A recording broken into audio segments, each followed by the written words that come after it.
Welcome back to the Crash MotoGP podcast. I'm your host, Dre Harrison. Glad you could join us. And it's been another very busy week in the world of MotoGP. The last 2 days of preseason before we get going for real. This time next week, we will know our first race winner of 2026 at the Chang International Circuit in Buriram. And well, we had a couple of days of preseason testing first and a big bit of calendar news for 2027, one that I know has very much angered a lot of MotoGP fans. And we'll talk a little bit about Phillip Island towards the end of this week's show. Of course, I'm Dre Harrison. Thanks for joining us. I'm joined once again by my esteemed colleagues, Lewis Duncan and Pete McLaren. Lewis, how you doing, mate? Yeah, good. Looking forward to the season getting going now that pre-season's in the bag, and now we can stop speculating and get on with the real action. Stop speculating and start accumulating, as I always say. Also, over in Buriram, Pete, how's it go? How was Buriram for you, mate? Not too hot, I imagine. It was hot, yeah. It was a scorcher, 35 degrees, I think, mid-afternoon. So, but yeah, as Lewis says, it'll be good to put the speculation to one side, and it looks like from testing that we're in for a close, let's say, opening round anyway. Who knows what's going to happen beyond there, but looks like things should be closer, so plenty to pay to keep us entertained, hopefully. That's the impression that I've certainly got from testing so far, but I'm going to pick your brains for a little bit more detail about that over the next 45 minutes or so. So, Buriram Test, Marco Bezzecchi fastest man overall at the end of the 2 days. I think there was a fair few glory runs, shall we say, towards the end of the test that may have fragmented the overall leaderboard a little bit, but it's hard to ignore probably the biggest story of that test, and that was Marc Marquez. Fast as ever, in the top three over overall times as usual, but 3 crashes over the course of those 2 days. One of them, I think, is his second hot lap of the entire test. Next thing you know, you see that security camera footage on MotoGP socials of him dropping the front. Lewis, what did you make of Marc Marquez's test as a whole? Anything to be concerned about? Is it just typical Marquez, or just break down that test from a Marquez perspective for us? I don't think it's anything to be worried about. He wasn't feeling 100%, and he said that basically just contributed to a lack of concentration. So he had 3 crashes, and basically his eye was off the ball a bit. I don't think there were crashes of him, finding any sort of a limit with the Ducati. I don't really think we've actually seen Marc find limit with the bike yet, and I think that's maybe the biggest unknown of this test so far. The third crash on Sunday happened 7 laps into his long run, so we don't have a race kind of simulation there on the board from Marquez. So we're on the one hand, you look at that as maybe a little bit of a concern from Ducati's perspective, in that they don't quite 100% know where Marc stacks up yet. Equally, I would say it's probably a worry for its rivals. They know that there's still a big question to be answered there, and we know last year that when we got to the race weekend in Buriram, that was when Marc really turned up the volume and really twisted the screws on everyone with his race pace. So I think everything is going as it should be. The comments overall about the GP26 are good. It seems a much more consistent package. I think what seems to be the biggest gain has been the ride height device. It seems to be the bike's a bit more top speed, but whatever they've done to the ride height device seems to have improved braking stability, corner entry.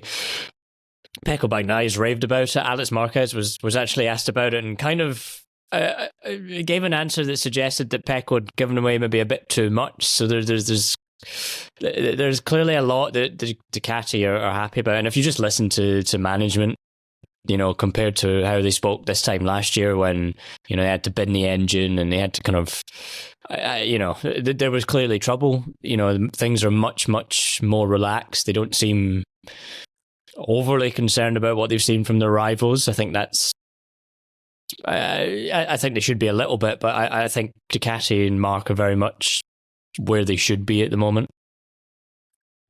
A very good sign compared to last year, where the entire engine had to be put in the bin, which is never a good sign of development when you've got to basically walk everything back from a development standpoint. I mean, Pete, also another Marquez angle I wanted to talk about with you real quick as well, because his contract status came up. I think about a month ago, everybody was pretty adamant that this was a deal that was going to get done.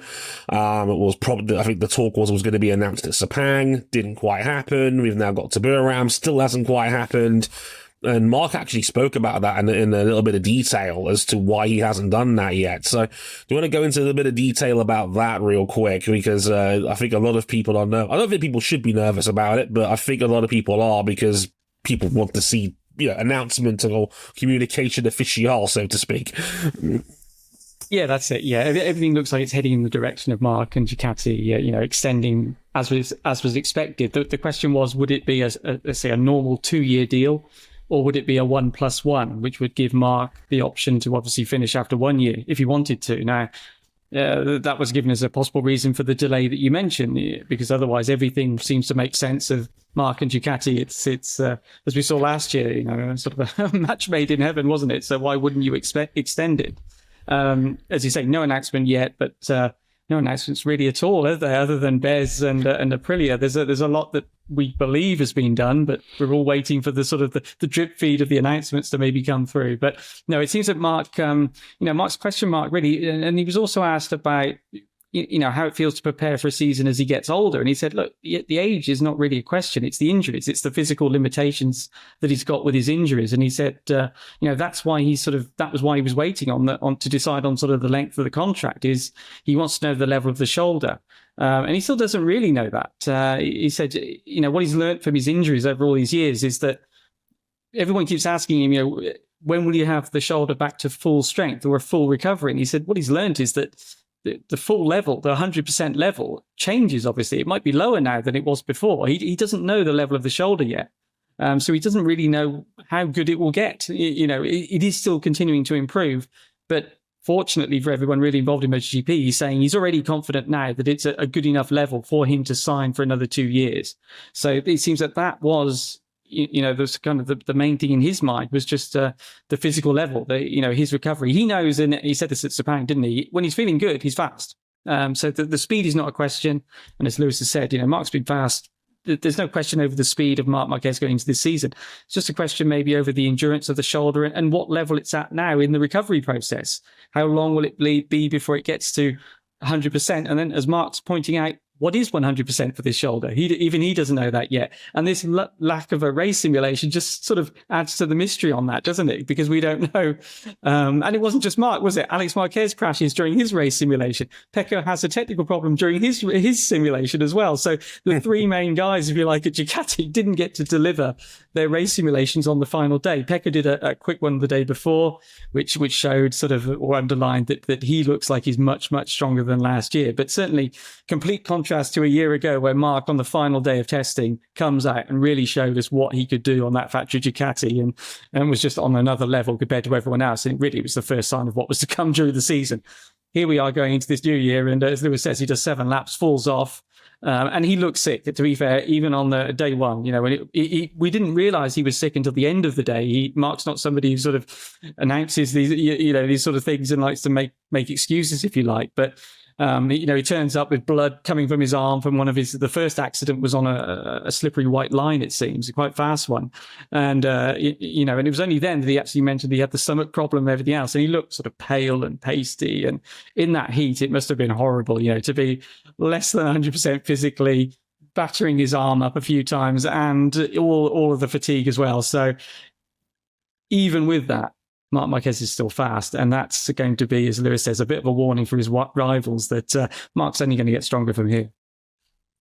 So let me get this straight. 35-degree weather, stomach pain, 3 crashes, still odds-on favourite for this weekend. Brilliant. Why are we here again? I kid, of course. But still safe to say that even with the niggling problems, I think Marc will likely be fine. We'll have to wait and see, of course, when we actually get to the proper action in Buriram this weekend, but certainly one to keep an eye on.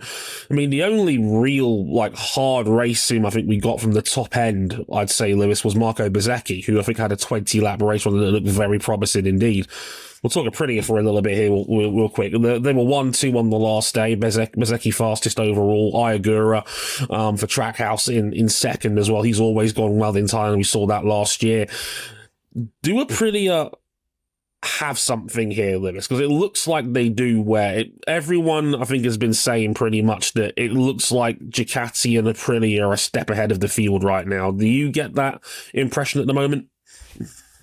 Yeah, I would say very much that Ducati and Aprilia are your favourites right now. That is kind of unquestionable. I think Aprilia very much have picked up where they left off at the end of last year, and I referred to it this test as being quite a kind of a good bookmark between where they were at this stage last season. If you think that, we thought the bike would be a good bike, but, new rider lineup, they had a lot of injury problems with Martin. It took a while for things to get going. Now they're very much, we saw Bezzecchi was quick, Ogura was fast, Fernandez was looking good. Jorge Martin wasn't actually that far off either, to be fair to him, for someone who's had 2 days of riding this preseason. So, I think that more than anything for me, the kind of Martin performance is a good signifier of where Aprilia is at. They've clearly got a very rider-friendly bike. They've clearly got a bike that works well in these really hot,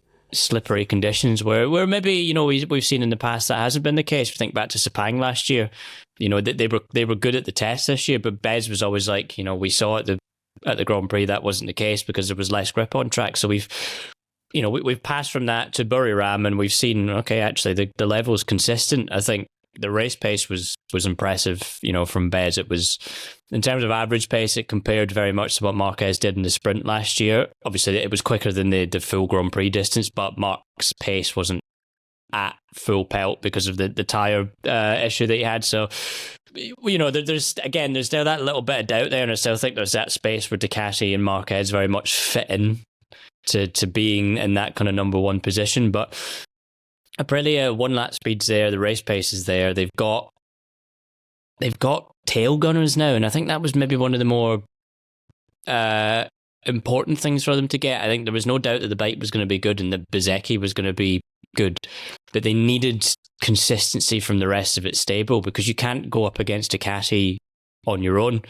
So they're now coming into kind of Thailand looking like they can rely a bit more on Ogura, they can rely a bit more on Fernandez. I think they can now put a bit more faith in Martin to sort of be up there, which is obviously a difficult proposition for the rest of the grid, because if you assume when we get to Fridays and we're looking for those top 10 Q2 runners, there's going to be at least four Ducatis, if not more of them. If now all of a sudden there's 3, maybe 4 Aprilias fighting for that position, all of a sudden KTM, Honda and Yamaha are maybe looking at only 1 or 2 positions between them to get direct Q2 entry. So, that's important as well, because, so much of race weekends are dictated by what we see on a Friday. So if you're kind of very much pushing other potential rivals well out of the picture from day one, it does make your life a bit easier. So I think we do go into Thailand, it's very much Aprilia versus Ducati. I think probably Bez is very much the leader there. I think it'll still be difficult for them. I think, Marquez obviously, despite the problems, looks good. I think Pecco looks strong. I think Alex Marquez will be up there. Digia has looked pretty solid as well in the GP26, to be fair to him as well. So I don't think it'll be easy. And I think a lot of it is going to come down to qualifying race start, which, to Aprilia's credit, was something they were quite strong at last year. So yeah, it's going to be an intriguing start to the campaign, that's for sure. Yeah, I think a lot that was going on the radar this off-season was how good Raul Fernandez looked at the end of last season, where he looked like a top 3 rider in the field. All of a sudden, there was something clicked with him and the Aprilia and the Trackhouse at the end of last season. I think if he is able to continue that, then all of a sudden Aprilia's got 3 bullets in the chamber, and that could be very interesting indeed, alongside a Ducati team that don't quite know just how fast they are. Clearly quick, but how quick? I think that's going to be interesting as well. And if you're an Aprilia fan, it looks like there might be a big one heading your way next year for the summer as well, Pete, because, he's teased it on social media and teased it with the media that a certain Pecco Bagnaia has made his decision. We're all pretty confident that decision is Aprilia. So it looks like Aprilia are going to get their all-Italian dream team of the VR46 Academy graduates of Bez and Bagnaia for 2027. How's that for a lineup? Yeah, it is, isn't it? Yeah, I mean, it was the hot rumor at the start of the Buriram Test, and there was no denials from anybody, as you quite rightly say, not least no denials from Pecco himself. I spoke to Jorge Lorenzo yesterday and put some of the rider rumors to him, and he was sure as well that Pedro Acosta to Ducati and Francesco Bagnaia to Aprilia. That's what he expects to see. There's no doubt about that either. So yeah, everyone you ask believes that that's what's going to happen. And big move. It's not official yet, but we've got all these big deals that we believe are done and they're not official yet. But yeah, big move. Of course, not only getting a double world champion from Ducati, but a rider who has all of that knowledge of Ducati as well. So coming over, as you say, joining with his good friend Bez in the Aprilia team on a bike that really, well, okay, from Buriram, but very competitive, and as Mark was pointing out, a bit like you guys were just saying, it's not just Bez that was fast. People were sort of pushing, you worried about Bez and the Aprilia to Mark. And he said, well, look, it's not just Bez. Look at Agura. Martin, as you say, is not far away either. Ralph Fernandez is up there. The bike is competitive with more than one rider now, and it's catching the eye of a lot of people at the moment. And you put a double world champion like Pecco on it, and that's quite a lineup, isn't it? We've got to see now where all the other pieces fall into place and everything else, but it's potentially it's a tricky one as well, in that you guys are also right in saying that Pecco looks like he's back on form. He could have another great season, and yet he could already have signed to leave the factory. And we might have that situation with Fabio, with Jorge Martin, where later in the year, certainly, where you've got two riders who are perhaps fighting for the championship. One staying on at the factory, the other one's leaving. You've got all that dynamic that we spoke about with Jorge Martin and Bagnaia when they were both at Ducati, and when Martin was going to Aprilia. Ducati, in fairness, showed that they would support Martin to the end, even though they knew he was leaving, and obviously he went on to win. But who knows? I mean, it doesn't guarantee. I mean, maybe there's people that would say, well, perhaps that showed that you shouldn't do that again. It doesn't necessarily. I mean, in fairness to them, that's what they did. But it's going to add another dynamic, isn't it, into the title situation, with so many people leaving teams before the season's even begun.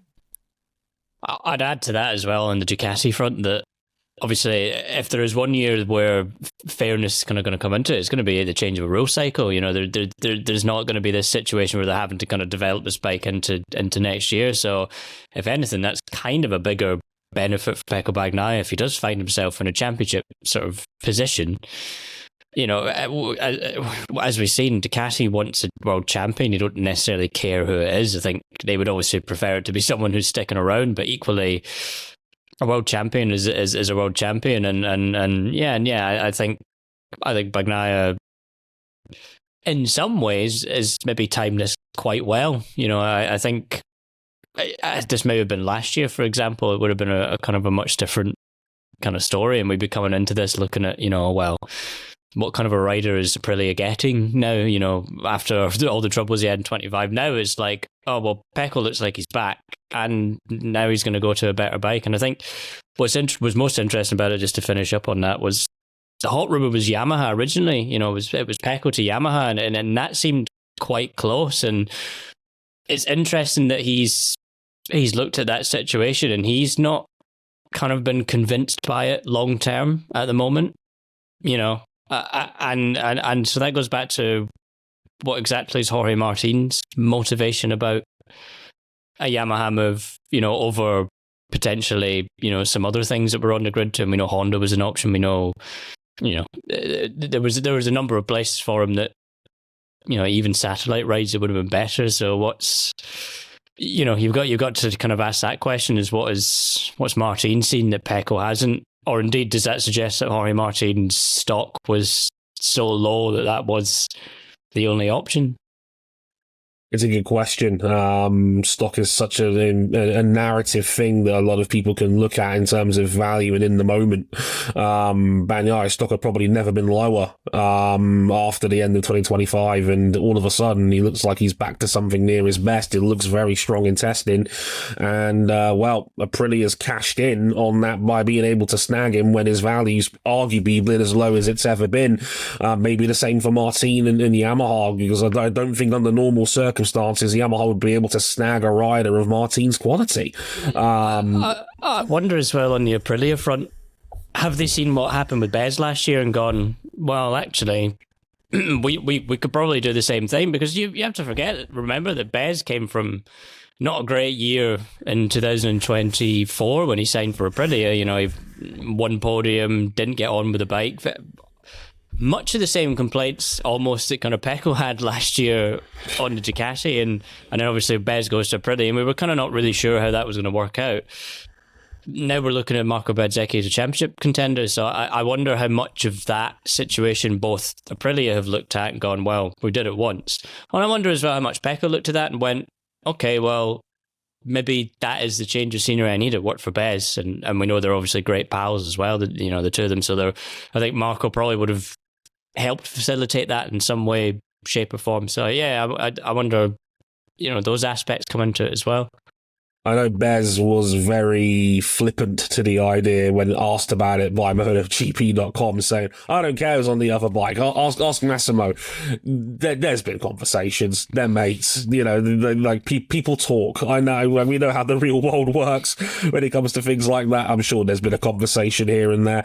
But again, we await to see the cascade of silly season announcements. We've got, again, Quartararo and Martin and now Bagnaia, Acosta, maybe Alex Marquez still to come as well. He was very adamant it was going to be before the season started. Well, we got 1 week before that happened, so again, keep your eyes peeled on the socials, because we could be talking 5 major moves before March begins, which is just crazy for even by MotoGP silly season standards. This is insane. Lewis alluded to this a couple of minutes ago, Pete, in regards to Yamaha, they're just not being in a good place at the moment. I think Fabio had the most damning statement of all at the end of the test, basically saying, I think they're 7 or 8 tenths a lap off where they need to be right now. Break it down for me, but you were down there. It just seems like it was another miserable test for Yamaha with pretty much all their riders down the bottom of the board. Yeah, you've also almost got 2 projects going on at Yamaha. You've got let's say the Quartararo project, which is, I want a competitive bike now. And then you've got the reality of creating a brand new V4 bike that as Jack Miller said, didn't exist 6 months ago and is now 1 second a lap off the fastest times on the timesheets. So you've got different situations going on, and it's impossible to sort of reconcile them both, really. I mean, Quartararo's frustration obviously boiled over on the first day, didn't it, with the gesture towards the bike and everything else, and he looked just completely miserable with the whole situation. The riders are kind of trying to brace themselves because they know there's a lot of development ahead. Jack Miller's the most positive of them, kind of saying, well, what do you expect? This is a brand new bike. It's a second a lap off. We know the timeline of new development parts. This is what's going on. Interesting that Yamaha are now pitching this very much that this is working towards 27. They're underlining this fact that we have to race a V4 in 2027. The new rules, the inline with the new width of the bike and things like that with the aero, we couldn't race the inline, so we need to go with the V4. So they're almost positioning it as they're being ahead of the game, if you like, for next year. But at the same, as I say, completely different situation to Fabio, who's been pushing for a competitive bike, right now, if you like, for several seasons, and isn't willing to keep on waiting, as we know. He looks like he's going to have to do that, and he's going to have to try and come to terms with it. But yeah, it's not going to be winning races straight away. I mean, clearly they are still a second lap off. He thinks it's still behind where the inline would be and things like that. Again, it's a brand new bike. It's not going to change overnight. I suppose he could look back at Valentino Rossi getting on that big bang engine in 2004 and winning the first race with a bike that was super slow on the straights and say, well, come on, the rider can make the difference. But in reality, the inline had the cornering advantages then. Now they're not really getting the V4 advantages at the moment. The riders are saying it's a bit better in braking, but the advantages that they're expecting from it aren't there yet. So they're really, it's a tough time for them. And also they've got to, the strange situation on the final day where Alex Rins said, well, I only had one bike, and it was, all right, we assumed it was a technical issue. And then no, I gave my bike to Fabio. Okay. And then Fabio said he only had one bike. So presumably that one bike was Rins's bike. So where did Fabio's two other bikes go? We saw that there was technical issues on the first day. Yeah. There were cables running out of the Yamaha in pit lane. I think one of Fabio's bikes, things like that. Rins said he spoke about, I think Fabio also, that you could feel the power going down as the mileage went up on the engines and things like that. So yeah, there's obviously a lot of work to do still with this V4. And again, it depends on which angle you look at it. Do you look at it from Jack Miller's point of view or Fabio's? And really, it's a difficult one. And then in between, you've got Alex Rins, you've got obviously Toprak trying to learn the bike as well.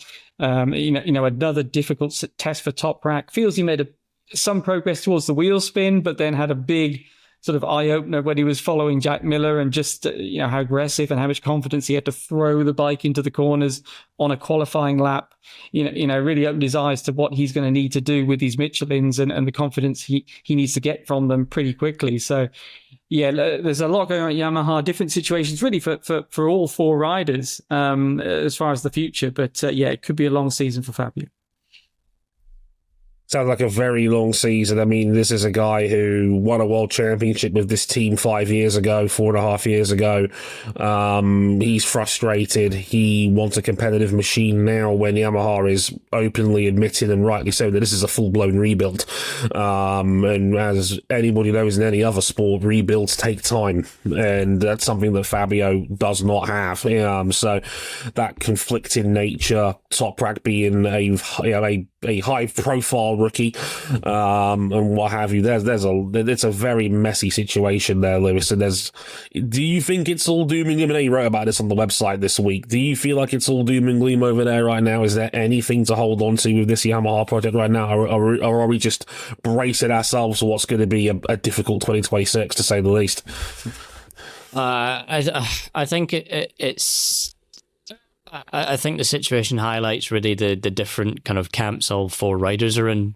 Toprak struggling, but he always knew this was going to be the case. But as I always kind of thought, you don't go from winning 3 world championships and being the absolute, top of your field in World Superbikes to just finding it, to come into MotoGP just to adapt for a year, with a view to next year and be okay with that. And he spoke about how Quartararo's come over to him and actually kind of been helping him through it a bit and offering him advice, because clearly it has been harder on Toprak than he realised.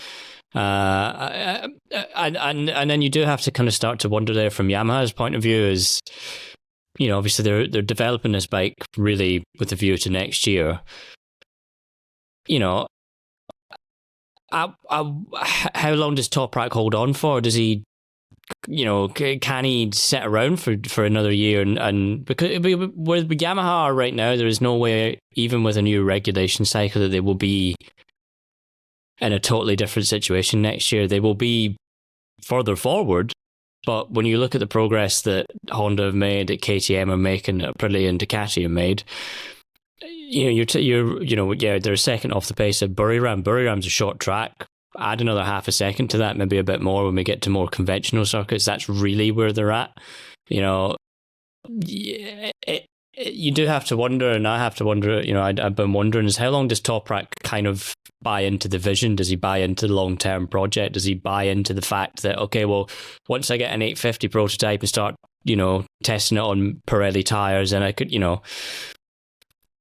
if he jumps on an 850 prototype and it's not really any better than the current bike he's got, he just feels a little bit better on the Pirelli tyres, is he going to look at that and go, well, when am I going to be able to fight for wins? And, when can I maybe fight for a championship in MotoGP? Is this worthwhile? That's what Yamaha has to be careful of, because, this is a long-term project. With a long-term project, you have to almost start to see immediate results, even just very, very small ones. I think an immediate result for Yamaha at Buriram would have been, no technical issues really compared to where they were at Sepang. And as Pete said, the wires coming out the bike on day one, engine, I think Quartararo said that they'd hit the limit of engine mileage, come Sunday, which is a bit concerning because, everyone else is kind of in the same situation in terms of what they're running, engines, all the rest of it, mileage. Why is there an imposed limit by Yamaha? Can this engine literally only do so many miles before it literally falls to bits? That for me is kind of, there's too many question marks around that are concerning. I think when you've got someone like Jack Miller being positive about it, let's call a spade a spade. This is a contract year, and Jack Miller doesn't have any options beyond Yamaha for 27, really. He's 10, 11 seasons into his Grand Prix career now in the Premier class.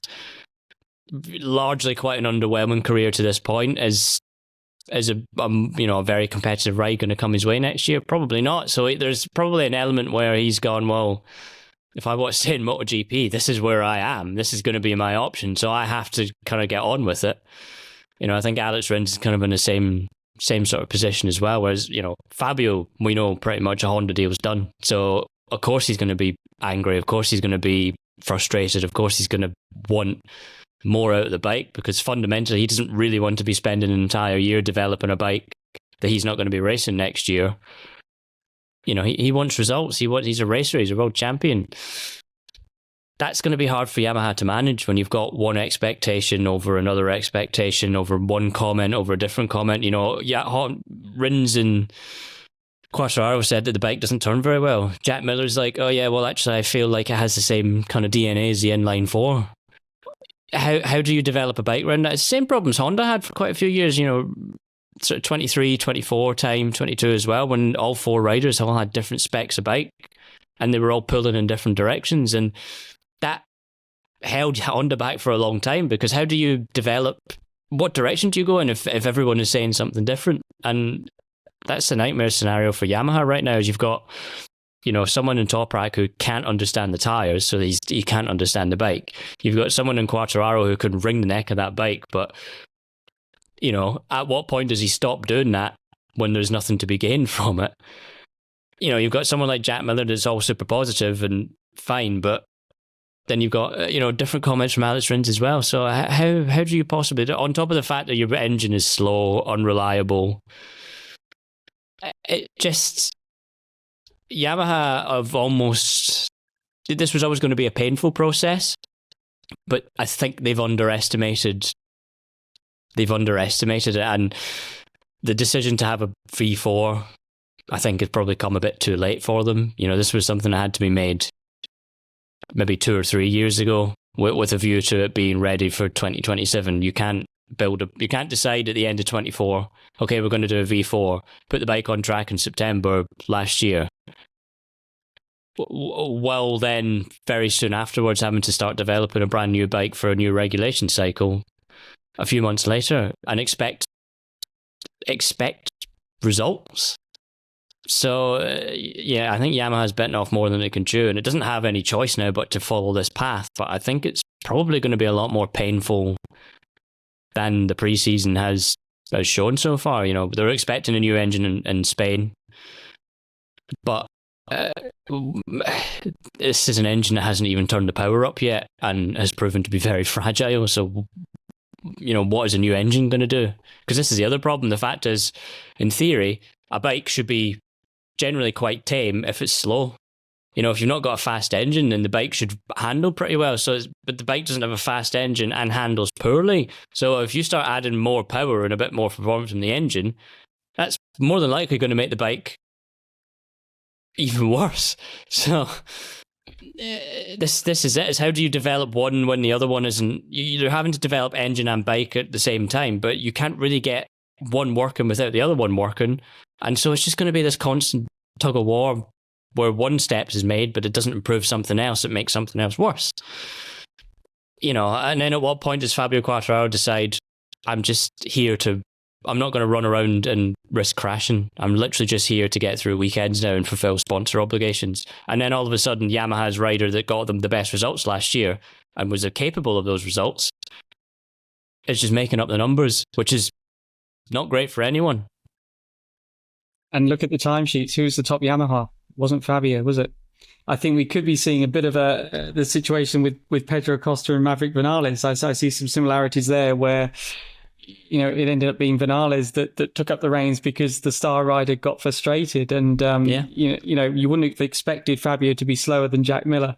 So certainly that'll be something that Yamaha say is that, okay, you're not happy with the bike, et cetera, but a bit like KTM said to Pedro, you still need to be the fastest guy on the bike though, right? And I think that's really all Fabio can do. It realistically is to be the top Yamaha guy and then see where the cards fall, isn't it? As to what the bike is capable of. But as a rider and for what he can personally do, coming back to what you're saying there, Lewis, about how his approach is, I think that's really all you can really realistically expect from him is be the top guy on the bike, and then that's it. The rest is going to have to come from the bike, isn't it? But again, if you're about to leave manufacturer and you're looking for a reset next year, at what point do you? Where does the push limit come? Because you're not going to override a bike that's uncompetitive and then risk a season-ending injury that then impacts things into next year. And I think we saw a little bit of that in Sepang with the hand injury. He said if that was a race weekend, I'd have been fine. I'd have gone with it. Obviously, when then after that there was then the stuff about the engine, you have to kind of go back and think, was he also not willing to put his body on the line, knowing that there was a safety issue there with the bike? But I think for me more than that was exhibit A of where Fabio's mindset is that this is now just a year to get through, and I don't think he's going to go into the start of the season thinking I don't really care. But there is going to be a point where he's just going to stop pushing because what's the point in the risk? Yeah, but just finally, I would say with this whole new technical rules coming for 850, there's no guarantees for any guys that they're going to be on a good bike next year. So we might see guys who are thinking, I'm going to have a great bike next year, and they're going to have a nasty surprise where they get on the 850 and they see the lap times and everything's so different. So a lot of riders might have to mentally brace themselves for the fact that certainly at the start, they might not be on the best bike and they might be questioning the decision that they've made to leave the manufacturer that they're on or whatever it is. Or maybe even, why didn't I leave the manufacturer I'm on? Because, they're going to have to look into the future a little bit and be aware that the hierarchy might change during the year, isn't it? As they get more knowledge of the testing, we'll see different manufacturers. But yeah, there's going to have to be some strong minds, I think, during the development phase, given also the whole contract things and decisions over the future and not sort of questioning the choices that you've made. Sounds like a lot of compound misery over at Yamaha where one problem leads to another. Mixed messages, mixed development, wide range of experience, an engine that's clearly not there yet, one that sounds fragile, seems slow, again, not handled in particularly well, and your star rider has 1.5 feet out the door, and as Lewis quite rightly says, at what point does self-preservation kick in over, trying to give it 110%, because we know Fabio has and will do that, has done so before in his career. He had 5 pole positions last year. We know that he can wring the neck off that bike if necessary, but is he going to do that this year, knowing there's a likely Honda deal in front of him, knowing that, there's nothing to play for with this Yamaha, essentially? At what point do you go, you know what? Let me just leave this and, focus on next year and what that could be at Honda instead. There's a lot to dissect there at Yamaha, and it makes them a very interesting team, but not for any good reason, unfortunately. Pete, I know you talked a little bit about KTM in that last segment as well. I mean, Pedro Acosta, actually quite upbeat for the most part. Not quite as harsh as he was in Sepang. He reckons he's inside the top 5 and he's up there with Aprilia and Ducati. The Times seemingly agree with that claim. How do you think that camp is feeling right now? Pedro looks like he's got something here as well.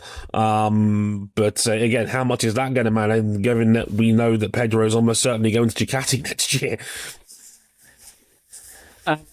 he looks like the guy, I think, who is ready to bridge that gap between Ducati, Aprilia at the moment, and the rest, if you like, or certainly Honda and KTM, and then obviously Yamaha at the back at the moment. So I would say he's the one he's the standout guy at KTM. He's obviously a lot better situation than a year ago for him.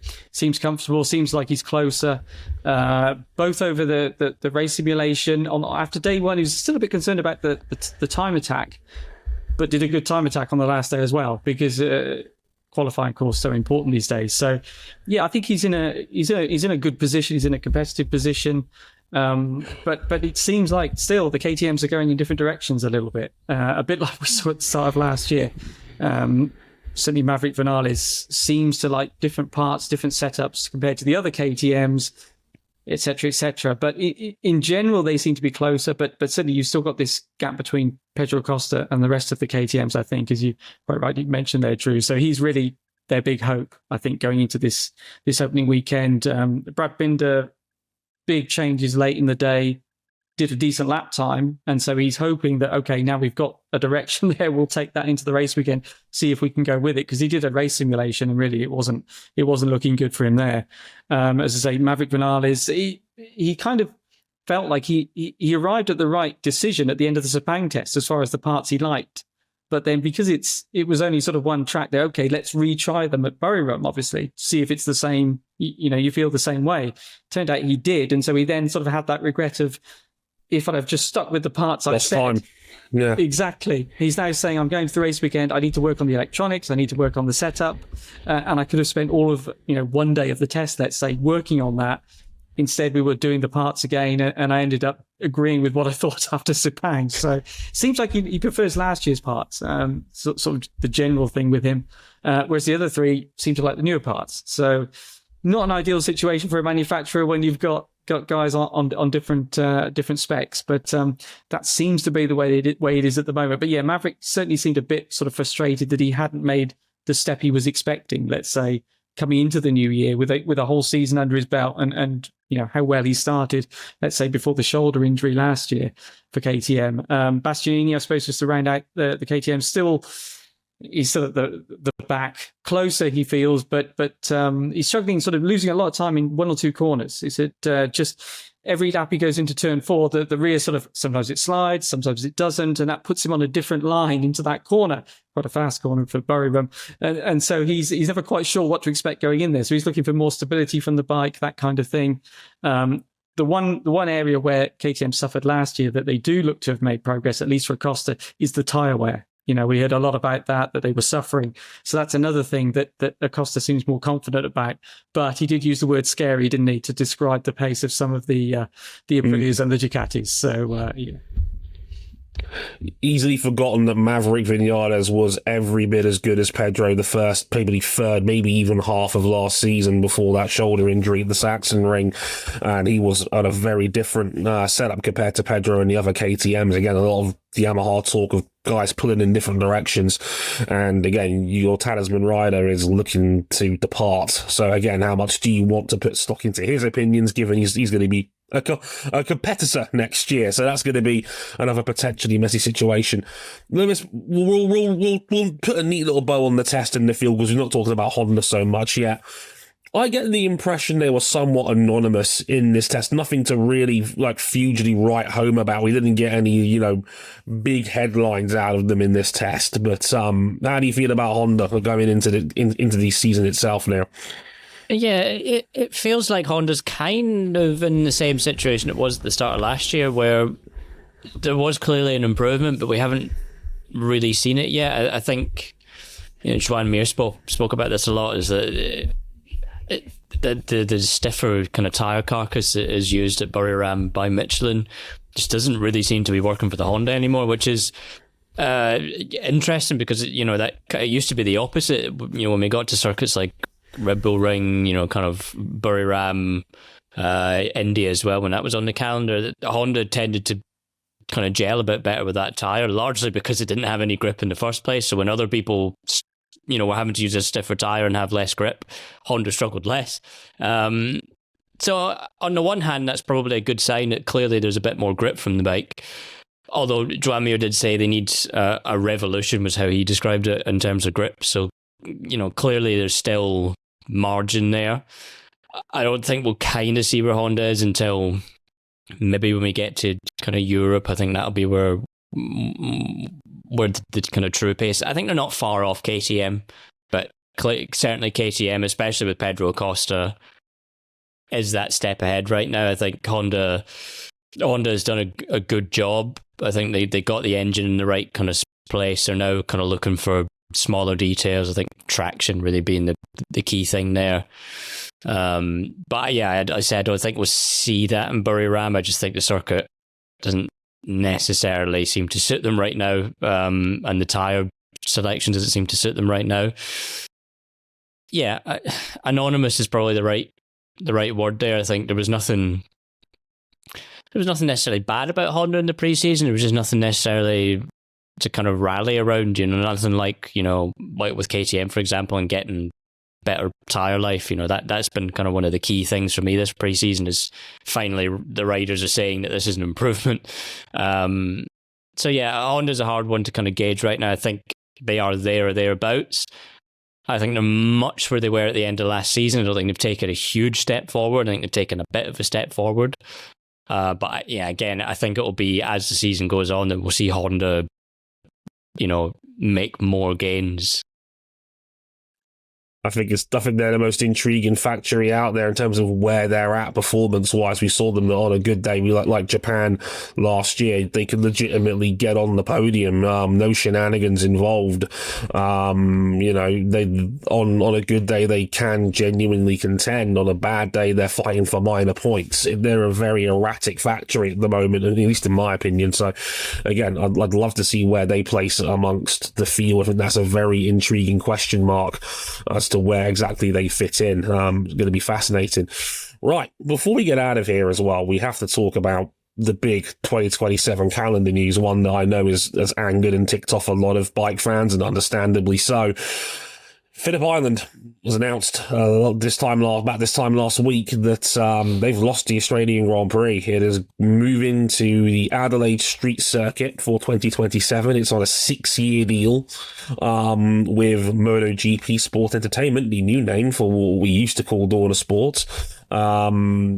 Big new era in MotoGP under Liberty ownership, of course, and this seems like their first real big Liberty-esque kind of power play. If you're an F1 fan, I think you'll know exactly what I'm talking about here when it comes to calendar direction and where they're taking their Grand Prix. I mean, Pete, I'm going to talk to you on this one first, because I know you travel around, you do all these races, you've been to Phillip Island, I'm sure, many a time.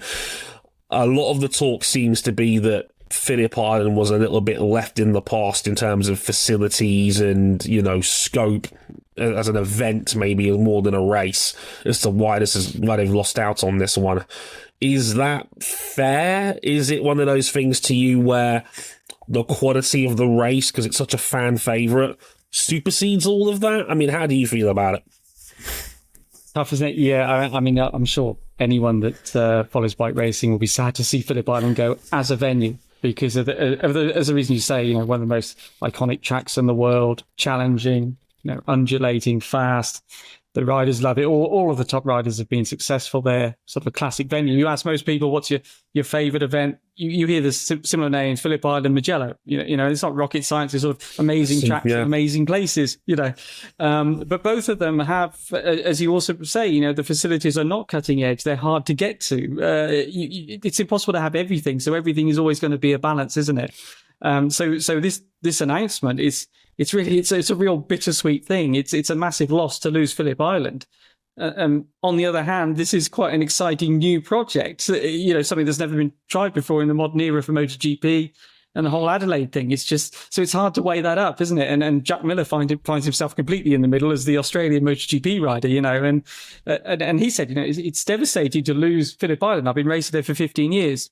But I'm excited about Adelaide as well. It's a tough one to balance. It's such a shame that this new big project in Adelaide is going to come at the expense of one of the greatest tracks on the calendar. And so yeah, it's going to be strange to think or not to see MotoGP bikes around Phillip Island. maybe not to see any World Championship bikes. They've still got World Superbike at the moment, but there are rumours about whether that will continue either. It seems like, there were discussions about moving it potentially, the GP to Albert Park. They didn't want to do that. The Victorian government didn't want to do that, the regional government. So they wanted to keep it at Phillip Island. And then Adelaide sort of swept in and taken it away. But then the planning involved in this Adelaide project, I mean, it's such a huge thing. Apparently the circuit has gone through so many iterations and things like that. This is not something that's happened overnight. This is something that must have been going on for a long time. Obviously the big phrase is street circuit, isn't it? That's the one that the alarms start ringing and everything else. But I mean, it's not really a street circuit. It's a park circuit or something. Call it what you like, but it's not. A real street circuit is somewhere like Macau, the Isle of Man. It doesn't really. I don't know why Mandalika officially has the word street circuit in the title. Yeah, it's not, is it? No. Again, Jack Miller said, look, there's tracks on the calendar now that have barriers closer than they'll be at Adelaide. He said he's looked at the plans in detail with Carlos Espeleta and everything else. He said if people want to get an idea of what sort of circuit it'll be, a bit like Ballanton Park. So, it's not going to be high speed, complete opposite end of the scale to Phillip Island. It's going to be track-wise, no one's going to say this is my favourite layout, but it's that in the city thing, getting all the, something unique for MotoGP, getting the audience, the big fan numbers in. Well, let's see how it goes. But that's what's going to make this event unique. Whereas coming back to your question there, Dre, it was very much the track that made Phillip Island unique, not the facilities and the things around it. Complete opposite end of the scale with Adelaide. It's really going to be the surroundings and where you've got the racetrack that make it special. And on the F1 thing, just to finish, I think you're absolutely right. If this works, this will be kind of the template going forward, won't it? This will be what Liberty will want to see in other areas as well, because we know that they like to bring the F1 races to the people, if you like. Much harder to do with MotoGP, but if they can make it work in Adelaide in, let's call it a park circuit, as I say, with the necessary runoff, potentially that's how they'll do it in other places. I have to say, Buriram is actually in the city, just to say that the other alternative is to do kind of a stadium track, a bit like a Buriram or a Valencia. Mexico City, Yeah, that's it. Sort of supercross on road racing where the corners also, they're packed in. But then you've got, what do you do with the track the rest of the year? City land is obviously expensive. So here's something complete, the sort of temporary parkland track. Let's see. But yeah, it's very much a bittersweet thing for me to lose Phillip Island is big loss as a venue, but potentially big investment in Adelaide, and let's see what becomes of it. What's your 2 cents on that, Lewis? I'll certainly fair to ask you the same question because again, this is a big one. People are going to be pissed off, understandably. And obviously a lot of people are quite cynical about Liberty Media given what's happened to F1. That's certainly the impression that I've seen on social media in the last week or so. How do you feel about it?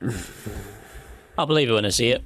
I think is the fundamental thing there. I think I think one of the details that's kind of been overlooked in all the kind of outrage about losing Phillip Island, the kind of safety concerns of a sort of street park circuit, which I think are valid. Just a lot of effort's going to have to go into the layout of the circuit. A lot of tree felling, which I think a lot of local groups will not be too happy about. And if we remember what happened with Formula E in London, at that original circuit and Battersea Park, I think it was. Yeah, that was very much that was ended because of backlash from the locals and because of the environmental impact. And that is an electric racing series, so loud MotoGP bikes in the city centre, okay, yeah, they're going to have sustainable fuels, but that's not really the point.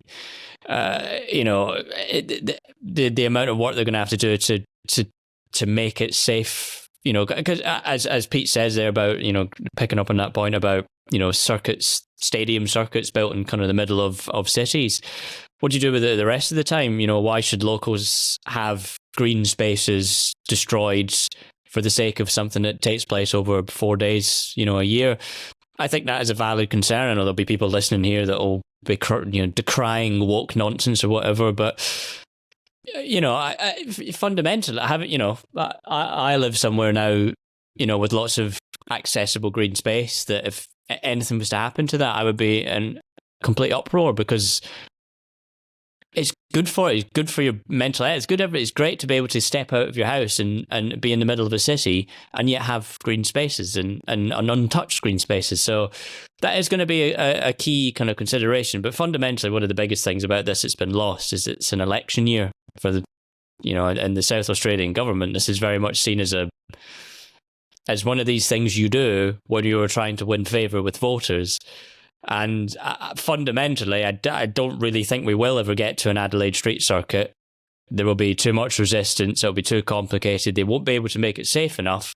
So what they'll do is they'll move the race, not too far away from Adelaide to the Bend, which is fundamentally what we've seen before with Dorna. You think with, Circuit of Wales, where were those races held for a few years? Silverstone, and then the circuit collapsed.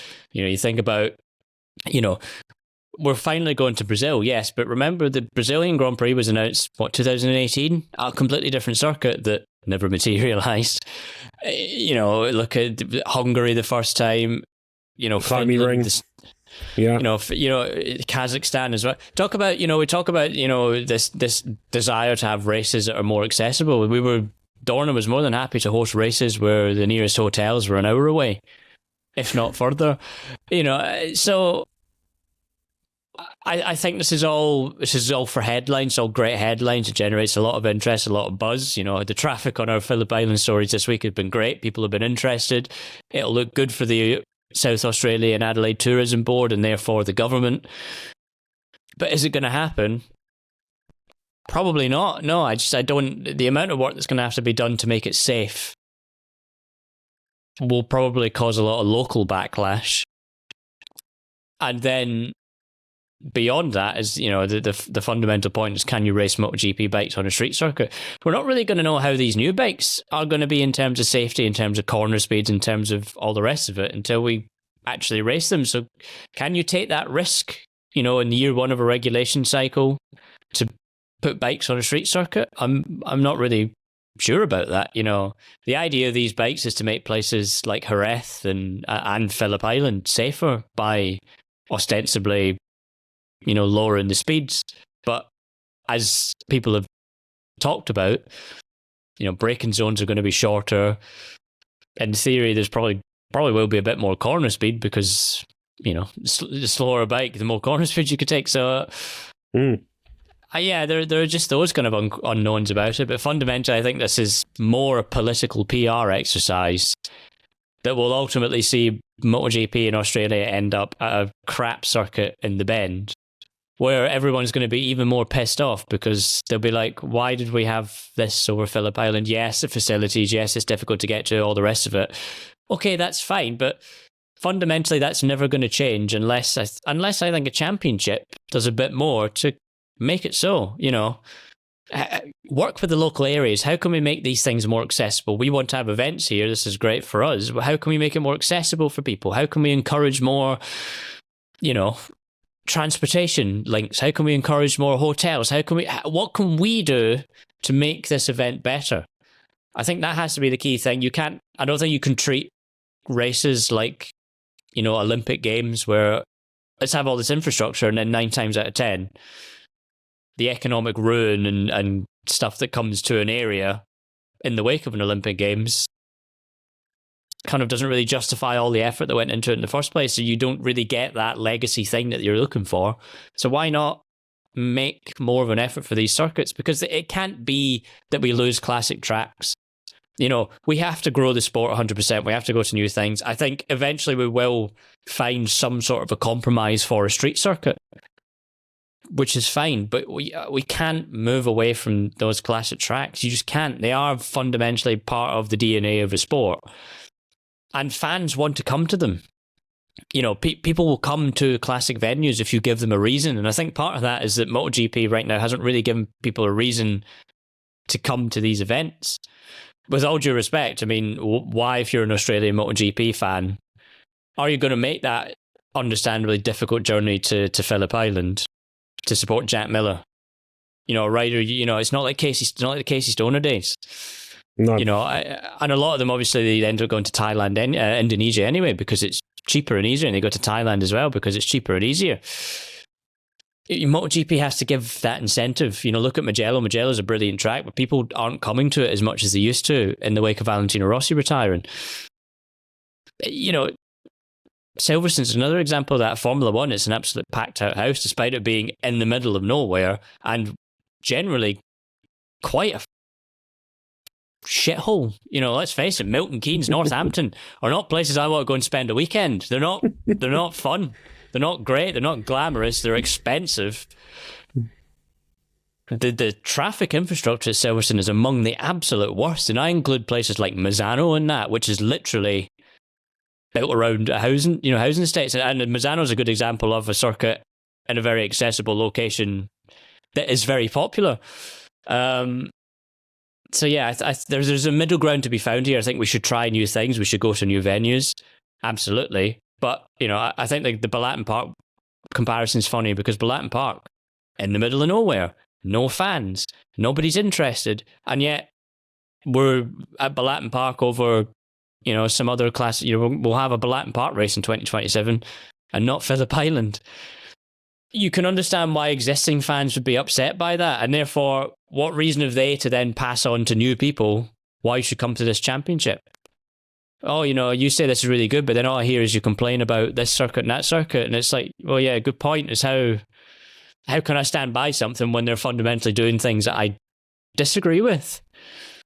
So, yeah. My gut feeling is Adelaide won't happen. It's a stunt. We'll end up at the Bend. People will be more pissed off. Eventually, there will be a street circuit, but it'll probably be somewhere in the Middle East where you can. There is infinite money to build that infrastructure. It's not going to be somewhere like Adelaide, I don't think. I just can't see all the political wranglers about it, the environmental aspect, the local aspect. Just don't see it happening. It will eventually, but probably not there. But is that worth losing Phillip Island over, regardless of all the problems that Phillip Island has? I don't think so. I think there's an element of sometimes you have to take a hit to keep something brilliant. Like you just have to accept a loss of some description to keep something good, because fundamentally that is what is going to be better for MotoGP in the end is a bunch of MotoGP bikes going around the bend, which I think will eventually be the case, or pictures of riders coming through turn 3 at Phillip Island, the rear sliding, the Bass Strait in the background. Even if you've not got people there, if they're watching on television, it's that kind of thing. I think there's an element here. You have to kind of take a hit sometimes to preserve something that is special. And I think that's why people are upset. Is that it's not just that it's a classic track, it's that it's a special track. It's a special venue that's always produced good racing. Even in recent years when the racing in a lot of places has not been good. The racing's been great, the circuit's great, the riders love it. It's a true test of riding skill. And there's been so many historic moments there over the years. There's so many pivotal moments in MotoGP history have happened at Phillip Island. It isn't just that it's a popular track, it's a special lifeblood circuit of MotoGP history as far as I'm concerned. And Dorna, MotoGP, SEG, as they're known now, while having to grow things and you have to break a few eggs to improve, they need to be careful they don't lose that touch with what makes their championship special in the first place. The Formula One example. Okay, yeah, it's good that you have these street circuits people can come to, but they have lost, they're losing, it loses touch a little bit with what makes Formula One and what street circuits were meant to be in the first place, which is this kind of massive test for drivers, not just a boring layout where they're going super slow and all. Monaco is a great example. It's not a great racetrack, but the whole point is it's the ultimate driving test. That between the barriers laser focus.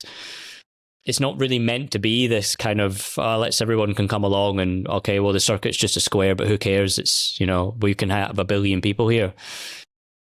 You need to be in tune with all these things, and I think MotoGP isn't right now with this whole Phillip Island sort of situation. A Lewis speech for the ages. This is my second episode. I love it here. No, I think there's so many different ways of cracking the egg on this one. I think, like you say, Lewis, I think it's a political nightmare to wrangle this. Politics in our motorsport podcast? Never. But it's not ideal. You know, there's an election coming up. Victoria were offered the chance to potentially upgrade the track. They elected not to. They elected to not spend all the money on potentially adapting Albert Park either. Is it actually going to happen? You know, the riders are saying it's safe. I'm not fully convinced. And again, the overall nature of MGSE and the Liberty Media, because the Liberty model of adapting Formula One tracks, making them street tracks and bringing the races to the people has objectively worked from a commercial standpoint. Formula One is the most valuable it's ever been as a sport right now. So there's so many different arguments you could juggle up as to why this could or could not work, and where you sit on that fence is fascinating. And I don't think there's a straightforward answer to any of it. Please comment down below. I'd love to read them and see what you guys think, because I don't think it's anywhere near as straightforward a story as some people will like to suggest that it is. I think there are genuine pros and cons on both sides of the fence on this. I love Phillip Island personally as a fan. I think it's the best MotoGP track we go to. The 2015 race is my all-time favourite MotoGP race. The 2017 version was a punch-up where a MotoGP race broke out at the end. So I love Phillip Island, and it burns me as a fan to see it go, but as someone who has a degree in business, who knows what that logistic nightmare is like, I do get why they're doing this as well to a degree. So it's messy, to say the least. But I would love to hear your takes on that. The Buriram Test, and of course, who do you think's going to win this weekend? I'd love to read those thoughts as well. Keep the comments coming in. Follow us on social media. Of course, lock in on crash.net for all the coverage heading into the first MotoGP round of the year in Buriram this weekend. But we'll be here this time next week to discuss and review that. Until then, I've been Dre Harrison, they've been Lewis, Duncan and Pete McLaren. Thank you very much for watching and listening, and we'll catch you guys soon. Sayonara.